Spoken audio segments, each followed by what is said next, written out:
We are committed to getting Indigenous consultations right. Tonight, Conservative leader Andrew Scheer tells Yukoners they're not going to make the same mistakes the Liberals have made. Having been a residential school survivor, I could have gone in such a different direction in my life, but it was because of their teachings and putting, all those important things in me, the fight in me.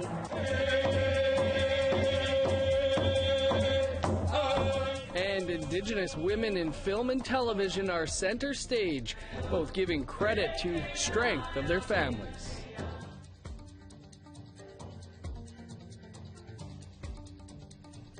Good evening, welcome to APTN National News. I'm Dennis Ward.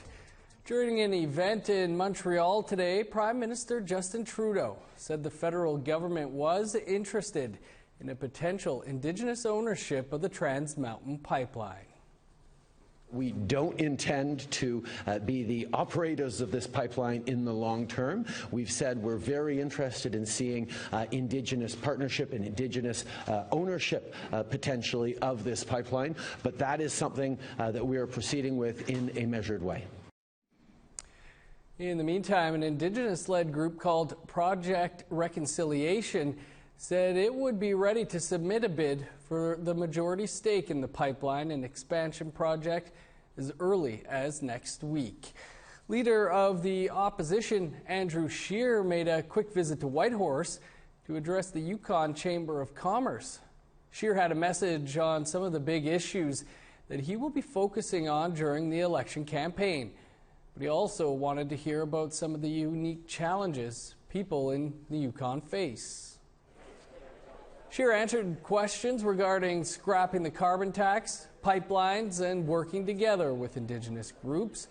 The Conservative leader also visited the Council of Yukon First Nations and toured an affordable housing project. Scheer says getting First Nations involved in big projects is a step in the right direction.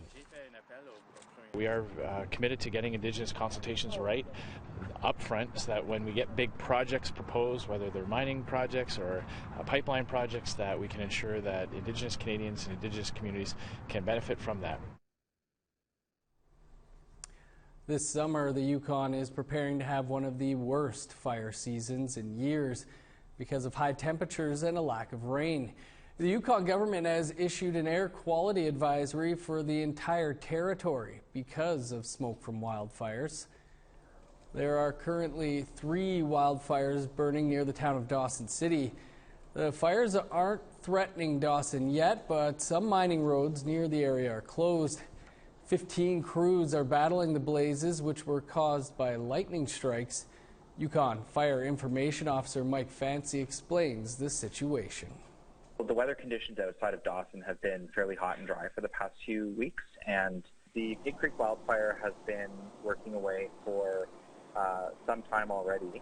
Right now, the Hunker Summit wildfire, despite its extreme fire behavior, is growing at a rate that our crews are able to do things like handle some of the spot fires that are happening on certain aspects of the perimeter. We're keeping an eye on the situation to ensure that if anything else might come up, that we are adequately resourced to respond. The latest round of people have been added to the Order of Canada, this time in Quebec City, and 2 Indigenous people were there to receive their honors from Governor General Julie Payette.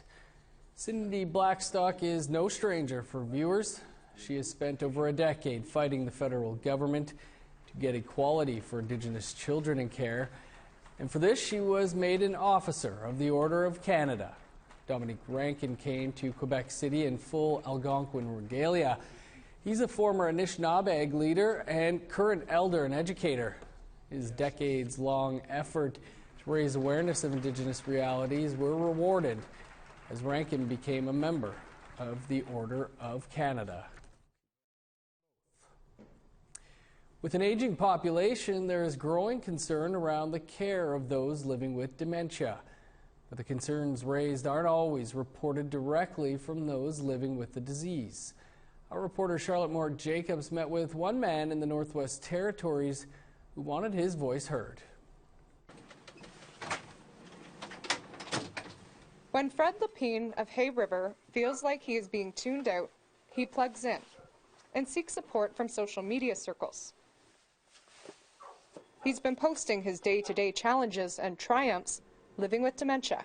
I cope with it online. It's really, I find that really, people are available there, 24/7, and you make friends with a lot of people you've never met. Lapine was diagnosed with early onset dementia a few years ago. He is 60 years old. My sister noticed that my short-term memory was not very good. I forget appointments. In one case, I even forgot a family friend's face. I had no idea who they were. And she noticed that this is one of the things, I forget what I'm going to say. That's it's okay. such Again, this is your interview, so anything, my job is to make you look good yeah. as well. So well, no, this is part of it, though. You can leave this in because I lose my thought halfway through. The biggest thing for me is I can't find the words to express myself. He says he uses media, sounds, and feelings to prompt his memory of exciting days gone by. On July 20th, 1969, I sat in this very spot with my mother. She had the radio playing, and it was the landing on the moon. I have this memory. Yeah. I can remember things from way back, like you wouldn't believe, and still I don't know what I had for breakfast. Lapine enjoys telling stories of his career. That's him in the middle, circa 1987. The once respected forest fire attack officer now says he's experienced insensitive treatment. I went to an eye doctor in Edmonton, and I was laughing and joking with them, and then I told them that I had dementia, so, if you have to tell me anything to remember, tell my sister or my patient escort. Yep. And they immediately shut up. They just stopped laughing and everything because they didn't know how to deal with this. At the Alzheimer's Society in Yellowknife, Martha McLennan acts as an advocate for those living with dementia and their caregivers. Alzheimer's Society. She says the stigma that exists around dementia leads to late diagnosis in the territories. When the doctor comes in and somebody examines them, they don't do follow-up. If they're referred, I've met with the doctors here in town and talked about if they could refer them to me as soon as they see them and make the diagnosis. It makes it a lot easier for me to start offering supports early on in the disease, as opposed to waiting until the family's in crisis. Although doctors do not know what causes dementia, and there is currently no cure, Fred remains hopeful and will keep sharing his message. I'm still here. I'm still me. If your father has dementia, he's still there. He's still inside there. Charlotte Moore-Jacobs, APTN National News, Hay River. The 20th Annual Spotlight Awards for Women in Film and Television in BC honored 15 outstanding women leaders who have paved the way for others to follow. APTN's Tina House has that story.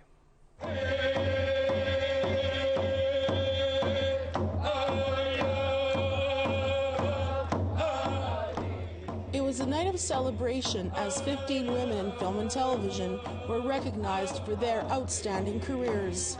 Among them was late award-winning filmmaker Barb Cranmer of the Numgees First Nation. She tragically passed away recently, but tonight she is receiving an award from UBCP ACTRA for creating a significant impact through breaking boundaries. Her family was there on her behalf to accept the award. Oil flows forever. Her legacy will flow forever. And you'll never forget her. And you'll never forget us. And we're just very honored that we received this award for our sister.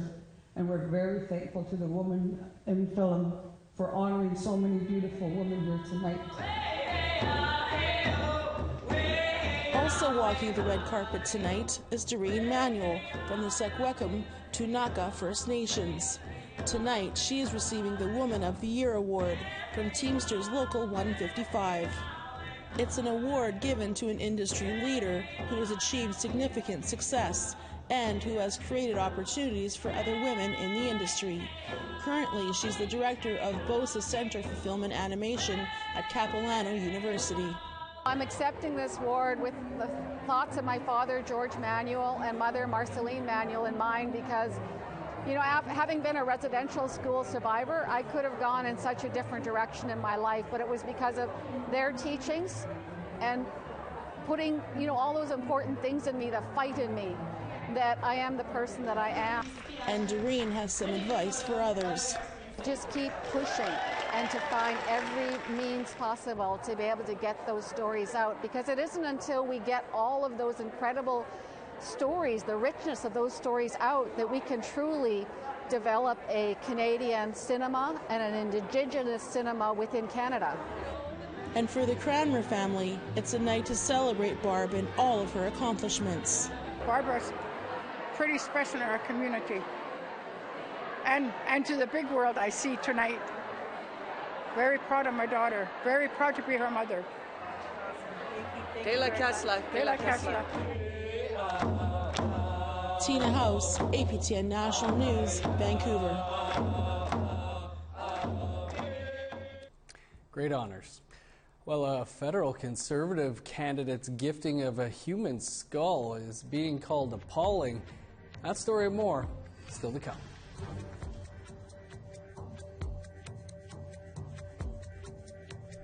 Here's a look at your Friday weather forecast starting on the East Coast. 33 with showers for Fredericton, rain, and 32 for Halifax.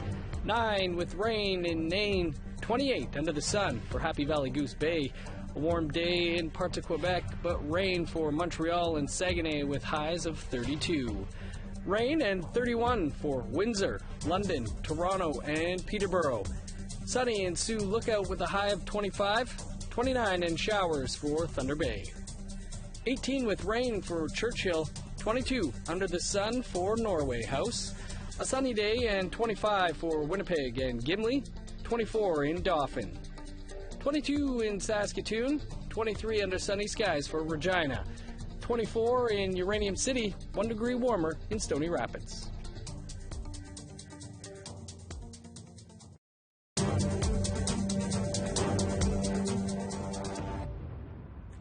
Welcome back. A federal Conservative candidate's gifting of a human skull is grabbing attention.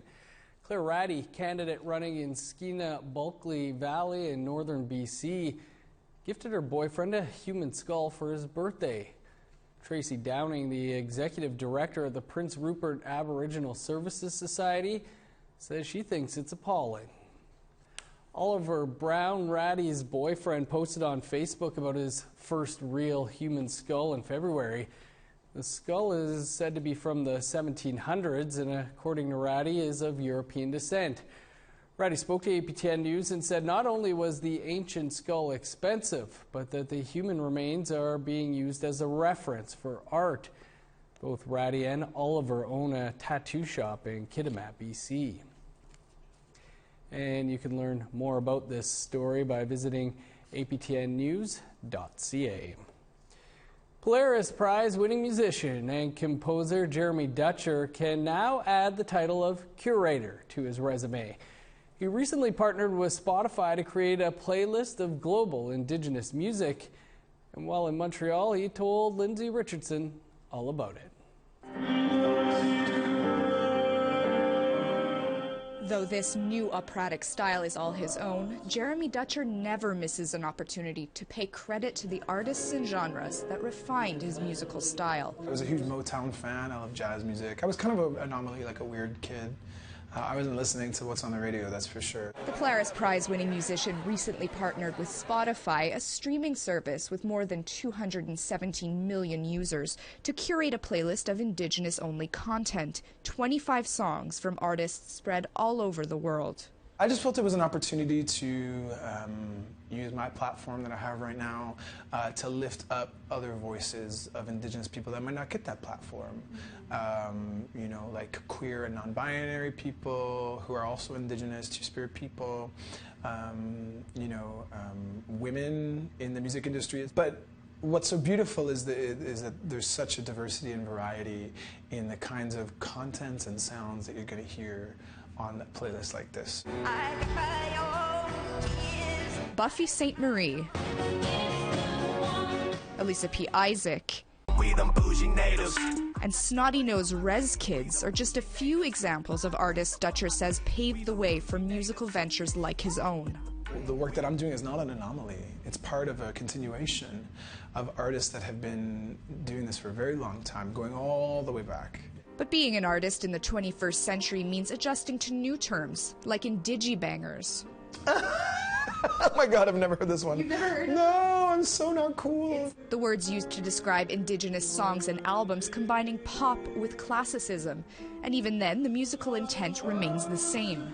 It's important to place yourself in a continuum of artists, I think, and to honor your community and from where your music and knowledge comes from. But at the same time, a banger's a banger. So you have to honor that, too. In this case, all you have to do is press play. Lindsay Richardson, APTN National News, Montreal. And the new Snotty Nose Res Kids album, Trapline, is full of bangers. Still to come, a Winnipeg project that is part of a bigger push to get youth and community involved. Stick around.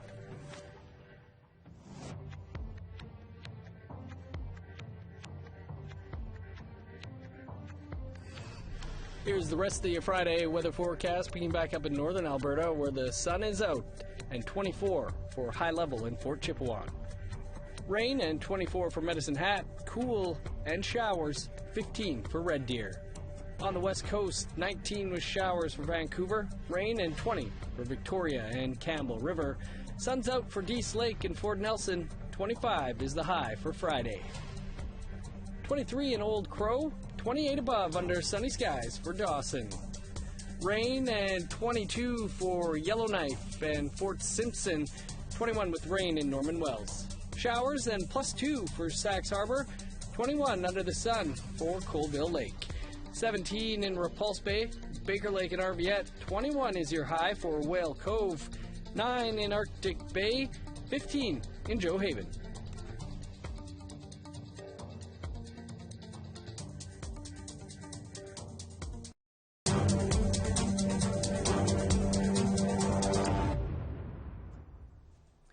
Welcome back. The community of Mistawassis Nahiawak in Saskatchewan held a big celebration recently.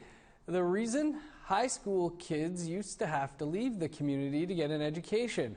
But this year they held their first graduation ceremony at home.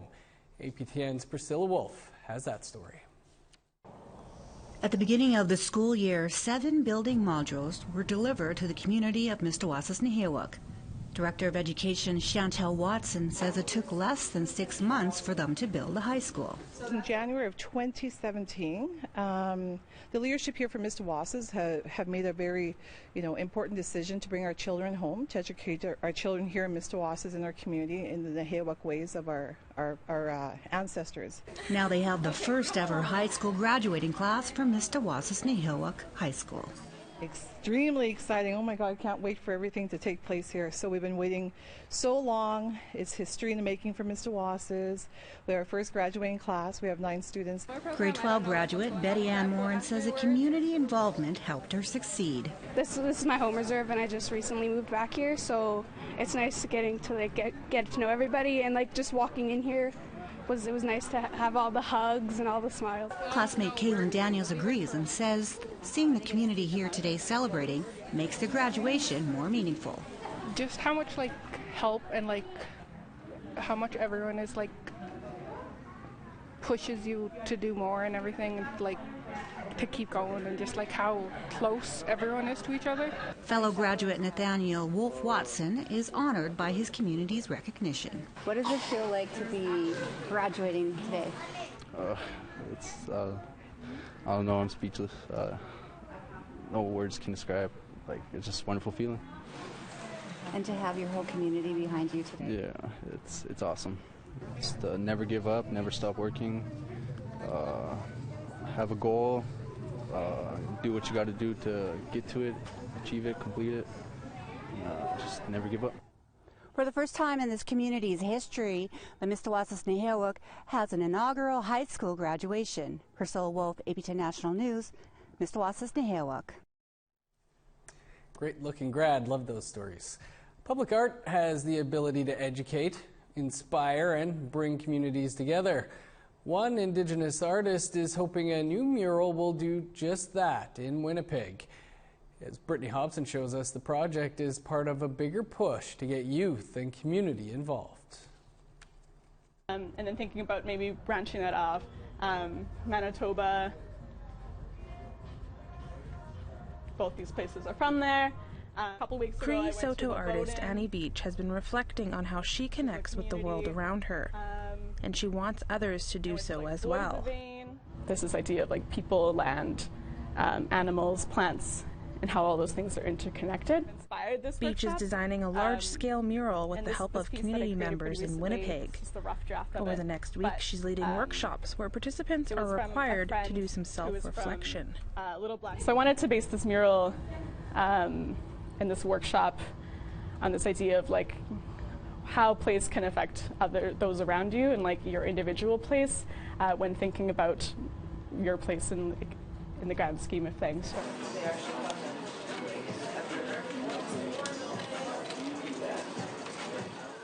During the workshops, participants create collages. Beach will then use those as references to design the final piece. The project is part of this year's Wall-to-Wall Mural and Culture Festival, taking place in September. The festival is responsible for more than 50 murals across the city. Many of them, like the Star Blanket series, represent Indigenous cultures. For both Native and non-Native people, it's important to think about the history of this place and what it means to an individual, especially if you're a settler or a newcomer, and thinking about this history that maybe isn't as apparent to you as an individual. Synonym Art Consultation puts on the festival in partnership with other local organizations. They have teamed up with Studio 393 for the workshops, with the goal of engaging youth. We had these artists and photographers and sign painters come in, and then we had the youth that were here learning about things that, you know, you may never get to learn about, never thought you'd wanted to learn, you know. Osani Balkaran is an instructor with Studio 393. He says the space allows youth to find a passion. You can see that progression over time. When people start coming around often enough, you know, they sort of zone in on one thing, whether it be rapping, dance, radio, photography, and then you get to see them do really well and take that skill and apply different things, which is kind of cool. This year's festival will produce another 15 murals. Beaches will be placed in the city's north end. Brittany Hobson, APTN National News, Winnipeg. Some really amazing work there. And a great way to end the show. And that is your APTN National News for this Thursday. For the latest, visit our website, aptnnews.ca, and download the APTN News app on your mobile devices. I'm Dennis Ward. Thanks for tuning in. We'll see you back here tomorrow.